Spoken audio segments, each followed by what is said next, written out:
Olá, pessoal, tudo bem? Aqui é Robson do canal Direito Tributário ao seu alcance. Tudo bem com vocês? Espero que esteja tudo bem com vocês e com a família de vocês, certo? Olha, na semana passada, por problemas técnicos, que quase inviabilizaram o vídeo da transação tributária, que já está disponível, como prometido, um vídeo à parte só sobre transação tributária. Mas o que eu ia dizendo era que na semana passada, por problemas técnicos em relação a esse vídeo, ele quase não foi, nós quase não conseguimos colocar no canal aqui do YouTube. E também eu tive problemas técnicos que comprometeram a realização do informativo de número 14, tá? Mas estamos aqui, estamos firmes aqui com o informativo de número 13, ok? Para completar aí e ficar com as notícias atualizadas, mas o vídeo da transação não percam, tá? Sobre a transação tributária. E informar também o seguinte: estudo fazer um vídeo complementar o vídeo que já foi feito, que tem 2 horas e 20, mas estudo fazer um vídeo complementar descendo a detalhes que não foram ditos, porque o que era para ser uma coisa simples, a transação, infelizmente não é assim na prática, tá? Estamos estudando fazer um outro vídeo com aspectos complementares da transação. Seria o vídeo número 2, ok? Eu já estou com o minuto 36, chega de conversa, às, vamos direto às notícias, tá? Olha que notícia interessante essa aqui, ó. Eu coloquei aí no iniciozinho CP mais IR. O que é CP? Que está descrito aí na thumbnail do informativo. Contribuição previdenciária. O que é IR? Imposto de renda. Contribuição previdenciária mais imposto de renda, eu coloquei aí, igual a confisco. Lembra da alíquota da Previdência, depois da reforma da Previdência, que a alíquota pode chegar, a alíquota progressiva podendo chegar até 22%? Olha, o Supremo Tribunal Federal tem um precedente com a contribuição previdenciária do Distrito Federal, salvo engano apenas com relação ao Estado, mas com relação ao precedente, certeza, onde ele entendeu que uma contribuição previdenciária de 20% somada ao imposto de renda de 47,5% acarretava confisco. E no caso, a contribuição previdenciária também era progressiva, da mesma forma que foi criada agora na reforma da Previdência. Chegou a ser deferida uma medida cautelar nesse processo, porém, né, correram, voltaram atrás, porque ficaram com medo de ter que devolver a diferença, se fosse cobrado, tá? E agora a situação é a mesma. Reforma da Previdência trouxe uma contribuição previdenciária progressiva de até 22%, mais imposto de renda progressivo de até 29, 27,5%, chegando a uma alíquota nominal de até 49, né? 27,5 mais 22, até 49,5%, dependendo da faixa de remuneração. E aí o que aconteceu? Questionamento judicial, não é isso? Questionaram judicialmente, né? E aí tem essa alegação de confisco. Porém, na reportagem que eu tenho aqui, tem algo interessantíssimo. O governo pensou, eu vou cacetar uma alíquota progressiva de 22% para arrecadar mais na Previdência e ter mais recurso disponível. Essa reportagem aqui traz o seguinte cálculo: o governo esqueceu, é aquela história, né? A vida está nos detalhes. O governo esqueceu que ele reduz a margem, ele reduz a base de cálculo do imposto de renda. Por quê? Como é feito o cálculo? Você pega o salário bruto, você tira a alíquota previdenciária primeiro, depois do que sobra você tira o imposto de renda. Porém, se você aplica até 22% progressivo, você vai diminuir a base de cálculo do imposto de renda. E aí, aquela da história do governo que vai arrecadar mais que a Previdência, aqui nessa reportagem, segundo a reportagem, que faz aqui os cálculos, vão ficar negativos para o governo, tá? Vão ficar negativos para o governo porque ele vai arrecadar mais contribuição previdenciária, porém vai arrecadar menos imposto de renda. E o imposto de renda é o imposto do governo federal que mais arrecada, sendo o segundo no ranking geral, perdendo apenas para o ICMS quando somado a arrecadação de todos os estados. Sem contar a questão do confisco, né? 49,5% é confisco, que já tem precedente do STF com valor menor do que este, alíquota de 20, dizendo que era confisco. Isso é confisco, tá? Vamos ver aí como é que é os desdobramentos. Já existem liminares deferidas, eu esqueci de falar aqui. Quem foi que entrou questionando? Olha, Sindicato dos Servidores das Justiças Federais do Estado do Rio de Janeiro e também a Associação dos Procuradores Federais no Estado do Rio de Janeiro. E já foi deferida a liminar. Foi deferida a liminar a favor deles, ok? Para voltar ao percentual anterior da contribuição. Vamos ver os desdobramentos aí. Quero ver quando chegar no Supremo. Vou acompanhar, esse canal aqui vai acompanhar de perto, tá? Olha, segunda notícia de destaque, Covid-19 já gerou 3.800 processos tributários, contabiliza Procuradoria-Geral da Fazenda Nacional. Na verdade, esse dado aqui é um pouquinho antigo, né? Esse dado aqui é do dia 30/4, então o número é bem superior a esse, e vai ser bem superior a esse. Isso aqui é só processos tributários, ok? Quando a gente coloca aí, se for colocar os outros processos, aumenta bastante. Bom, o que é mais comum? Olha, 77% dos casos pede prorrogação de pagamento de tributos pelas empresas com base na portaria 12 de 2012, tá? A maioria dos casos gira em torno disso aí, ok? Vamos lá, eu não pretendo demorar muito nesse informativo. Supremo Tribunal Federal decide que não incide ICMS sobre demanda contratada de energia elétrica não utilizada, demanda potencial, né? Então, olha só, o Supremo Tribunal Federal decidiu por maioria que a demanda de energia elétrica contratada e não utilizada não deve ser incluída na base de cálculo do ICMS. Interessante, né? O olfato gerador, a demanda foi contratada, mas não foi utilizada, é uma demanda em potencial. Em tese, não ocorreria o fato gerador, não há por que tributar. Se a energia sai de potencial para consumida ou vendida de alguma forma, aí já muda de figura, né? Olha que decisão interessante aqui, ó. Sob imposto de transmissão causa-mortes e ITR. Olha, o imposto sobre transmissão causa-mortes aplicado a imóveis rurais deve ser calculado exclusivamente com base no imposto territorial rural. Entendimento diverso viola os princípios da legalidade e da isonomia. Eu vou ler de novo, porque eu acho que aqui tem alguma falha aqui, ou eu cometi falha na hora de ler. O imposto sobre transmissão causa mortes, tá? E doação. Aplicados a imóveis rurais deve ser calculado exclusivamente com base no ITR. Mas a reportagem diz uma coisa e afirma uma coisa, eu li corretamente. Mas não é bem assim, não. Olha só. Olha só, com base nesse princípio, a juíza da quinta vara da Fazenda Pública do Tribunal de Justiça de São Paulo acatou o pedido liminar e suspendeu a cobrança do imposto de transmissão calculado com base em um decreto estadual que prevê outros critérios. Nesse decreto estadual, os critérios são praticamente os mesmos do ITR. Então, ele está usando critérios do ITR para calcular imposto sobre transmissão causa-morte. Acho que é um problemaço, né? Porque aí daqui a pouco você não sabe o que é ITR e o que é imposto de transmissão. Então, olha só aqui, eu vou prosseguir. No caso, os herdeiros de duas fazendas procuraram o tabelião, né, de notas para a lavratura do inventário. Lá foram informados pelo oficial de que o pagamento do imposto de transmissão causa-morte, em virtude aí, né, do fato gerador, deveria ser recolhido com base no valor apurado através do Instituto Agrícola do Estado de São Paulo.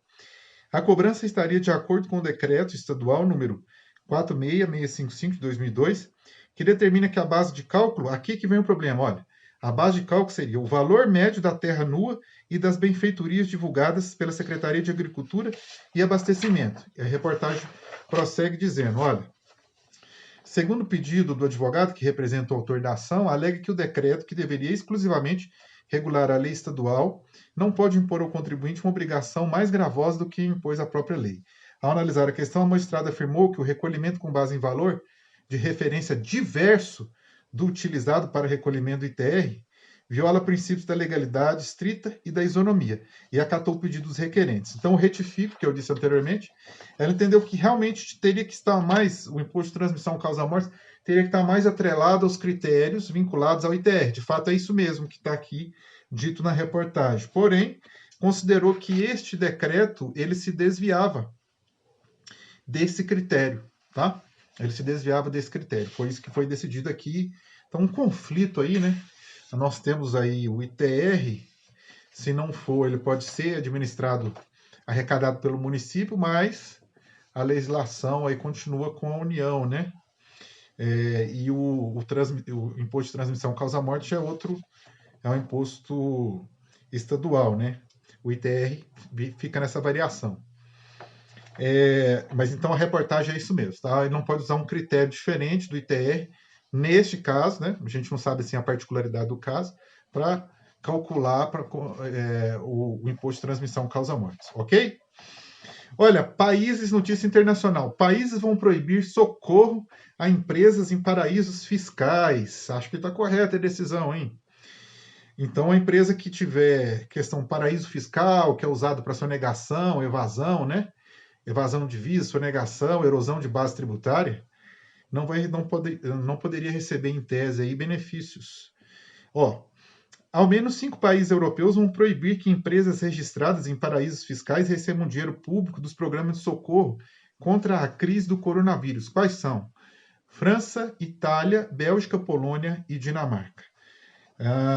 Vamos ver, né, se surte algum efeito aí essa medida mesmo.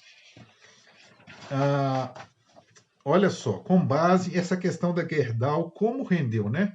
Essa questão do levantamento do depósito bilionário da Gerdau rendeu demais. Olha só o que diz aqui a notícia. Com base em notícia do Conjur, Celso de Mello revoga liminar favorável a Gerdau. Olha só, aqui a notícia diz que assim que o ministro soube dessa questão que gerou, inclusive, parece que uma condenação por litigância, né, de má-fé, mas que ainda não transitou em julgado, ele teria revogado aí uma medida judicial que era favorável a Gerdau levantar esse valor bilionário, né? E aí seria aqui, eu acho que me lembro, essa seria a terceira decisão do Supremo relativa a levantamento de valores ligada ao coronavírus, questão tributária ligada ao coronavírus, né, de levantamento de depósito. As outras duas são do ministro Dias Toffoli, salvo engano, e aí precisamos aí de acho que a gente precisava do plenário, né, manifestar pelo menos para essas questões que são uniformes, que é com base na portaria 12, alguma coisa assim, tá? Tramita na Câmara dos Deputados o projeto de lei 950 de 2020, que suspende o pagamento de tributos federais, estaduais e municipais de empresas que não promoverem demissões durante a pandemia do Covid-19. Uma boa notícia, né? Vamos torcer aí para que esse projeto seja aprovado aí e os postos de trabalho, os empregos sejam mantidos, ok? Pagamento de dívidas, Goiás, Amazonas e Rondônia. O pagamento das dívidas desses estados foi prorrogado por 180 dias, né? E que beleza, hein? E olha, as dívidas deles são prorrogadas. Os pedidos deles para não pagar precatório judicial de pessoas idosas, você penaliza. Qual que é a expectativa que uma pessoa de 70, 80 anos tem para receber um precatório hoje? Só Deus sabe. Suspende tudo. As dívidas dos estados suspende, mas quando é o contribuinte que entra pedindo, não. Aí não pode suspender, não é assim? É preciso tomar cuidado, porque se existe a fonte arrecadadora não existe sem a fonte produtora. A fonte de arrecadação do tributo não existe sem o faturamento das empresas, tá? E a recíproca não é verdadeiro. O faturamento das empresas pode subsistir com uma tributação zero num paraíso fiscal? Pode. Então aqui, ó, o ministro Gilmar Mendes, que foi prolator dessa decisão, que beneficiou esses 3 estados, disse que é uma medida humanitária e tudo mais. Aí você pode dizer, mas o ente público, os estados, União, aliás, os estados e os municípios, eles têm interesse público, as empresas não. Sim, mas uma coisa está ligada à outra, né? Se você separa, não tem como separar. Se eu entendo que fonte arrecadadora depende de fonte produtora, e que a fonte arrecadadora, que é o Estado, em sentido amplo, ele depende dessa fonte que produz, para prover o interesse público, não tem como separar. Procuradoria-Geral, olha só, Procuradoria-Geral da República defende isenção de contribuição previdenciária sobre terço de férias. Interessante, né? Nós já temos decisões do STJ nesse sentido. a Procuradoria pede para que essas decisões, nos mesmos fundamentos do STJ, seja mantido. Aqui o argumento é interessante, você não leva terço de férias para aposentadoria, como benefício como aposentado, né? Então, por que que você vai ter que contribuir sobre isso daí? Ok? STF declara inconstitucionalidade parcial da lei de Santa Catarina, que fixou o RPV, né, abaixo, inclusive, eu acho, aqui acredito eu, do que define aí a Constituição. Olha só, reduziu de 40 para 10 salários mínimos o limite das obrigações de pequeno valor. Aí não tem jeito, né? Foi declarada a inconstitucionalidade mesmo na lei catarinense. CARF amplia realização de reuniões de julgamento virtuais para turmas ordinárias e da Câmara Superior, portaria 10.786 de 2020. Tomara, né, que o CARF realize esses julgamentos aí virtuais. A gente sente falta aqui dos julgados do CARF nesses informativos que a gente faz aqui, porque realmente as decisões fica mais substancioso, o informativo fica com um conteúdo substancial maior e o CARF é um tribunal muito qualificado aí. Olha, problemaço, hein? Olha aqui, ó. Presidente Jair Bolsonaro se reuniu com igrejas para tentar um perdão da dívida junto à Receita Federal, que acumula lá 144 milhões em débitos inscritos na dívida ativa da União. E aí, várias empresas evangélicas devendo milhões. Essa reportagem eu não tive o tempo necessário para aprofundar, mas ela merecia um aprofundamento, sim. Eu não tive tempo de fazer isso, porque junto à profissão, com o canal aqui, na semana anterior eu dediquei meu tempo mais à questão da transação tributária, que despendeu muito tempo.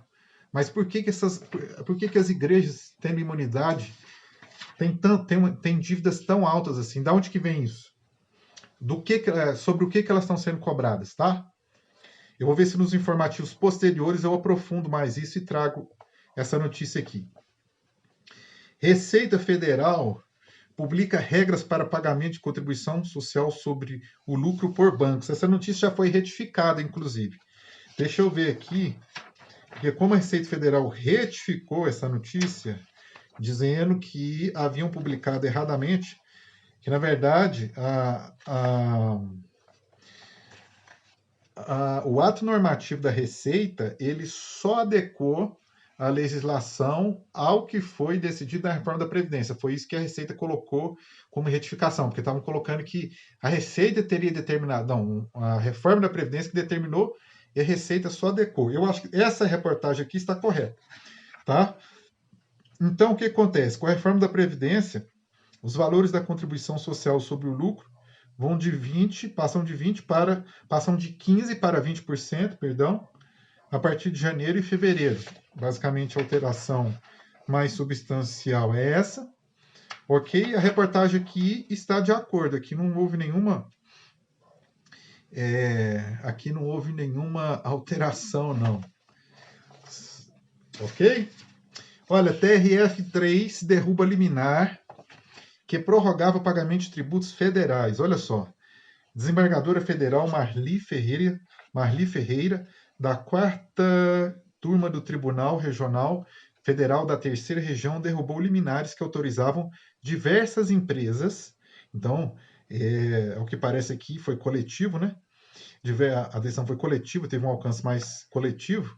Diversas empresas a prorrogarem o pagamento de tributos federais devido à pandemia relacionada ao coronavírus, tá? Ela destaca essa questão aqui, ó, que a calamidade pública da portaria 12 foi dentro de um contexto diverso, inclusive, tá? O judiciário não pode atuar como legislador positivo também, um fundamento que já vinha se repetindo em outras decisões, não é assim? E aí continua, né? Vamos esperar essa questão chegar nos tribunais superiores para ver como é que ela é pacificada. Ainda não chegou em sessões, né? Por exemplo, sessão do STJ e no plenário do STF. As decisões, por enquanto, são monocráticas. STJ libera penhora fiscal para que empresa pague salários durante a pandemia. Olha que decisão interessante, hein, de Tribunal Superior. Olha, uma empresa de manutenção de elevadores teve acolhido pelo ministro Napoleão Nunes, do STJ, decisão monocrática, pedido de tutela provisória para a liberação de 80 mil que estavam bloqueados em uma execução fiscal. Ó, tá difícil de conseguir o desbloqueio na execução fiscal. Por isso, o ministro determinou que os valores desbloqueados sejam utilizados exclusivamente na quitação de salários e encargos, nada mais justo, né? E aí, provavelmente deve ter uma prestação de contas depois. Entretanto, a União se opôs ao desbloqueio por existirem outras ações executivas em tramitação na Justiça Federal, motivo pelo qual pediu transferência dos valores para outros processos. Aqui diz que havia sido penhorado pelo sistema do Bacenjude. Interessante a decisão. Vamos ver os desdobramentos dela. Tribunal de Justiça de São Paulo autoriza também suspensão do pagamento de precatórios. Olha aí, por 180 dias. Olha aí, suspende as dívidas dos estados, mas das empresas não. Então, olha só, e é um problemaço. E eu não sou contra a decisão de suspender as dívidas dos estados que vão entrar. Os que não entraram, provavelmente vão entrar num colapso financeiro desconhecido na história do Brasil, porque realmente a gente sabe que os estados e os municípios são o elo mais fraco. Então, não estou criticando a decisão, longe de mim, não estou criticando a decisão aqui. Se fosse para eu decidir, eu acho que eu faria da mesma forma. Mas aqui, não estou criticando a decisão de suspender por 180 dias as dívidas de precatórios, não, salvo com algumas. Faria isso com algumas ressalvas, com essa questão de deficiente físico, que está para receber precatório, idoso principalmente, dependendo muito na questão da idade, né? Eu acho que teria que ser feita essa ressalva, não totalmente. Mas, vamos de novo, fonte produtora, fonte arrecadadora. Fonte arrecadadora depende de fonte produtora. Fonte produtora depende de fonte arrecadadora até. Uma crise igual essa, sim. Mas como regra, não. A crise é situação excepcional, tá? Então, olha só. Ó, Tribunal de Justiça de São Paulo suspendeu por 180 dias o pagamento de precatórios pelo Estado, né? Vou ler aqui a notícia. Ó, o prazo passou a contar a partir de março, né? Procuradoria-Geral do Estado, que solicitava suspensão por todo o ano de 2020, olha só. Então, foi suspenso, né? Deixa eu ver se foi feita alguma ressalva aqui. Aqui, ó, vem essa questão aqui falando, a reportagem fala, ó, idosos, deficientes, portadores de moléstias graves já eram contemplados por preferências constitucionais na fila de pagamento, tem que ser mesmo. E com efeito já se beneficiaram e continuam se beneficiando destas. Esperamos, né, que sejam assim. Ok? Olha, calamidade pública justifica que prazo de vencimento de ICMS seja prorrogado no Paraná, tá? Então, olha só, a crise causada pelo coronavírus justifica que prazos de vencimentos do ICMS sejam prorrogados. O entendimento do desembargador Guilherme Luiz, da primeira Câmara Civil do Tribunal de Justiça do Paraná. Ele se baseia no convênio 181 de 2017, na questão do ICMS, né? Cita também o decreto estadual 4368 de 2020 do Estado, né, que prorroga os prazos para pagamento do ICMS lá no estado do Paraná, ok? Reportagem interessante, né? Notícia interessante. Olha, empresa consegue suspender exigências do plano de recuperação judicial, hein?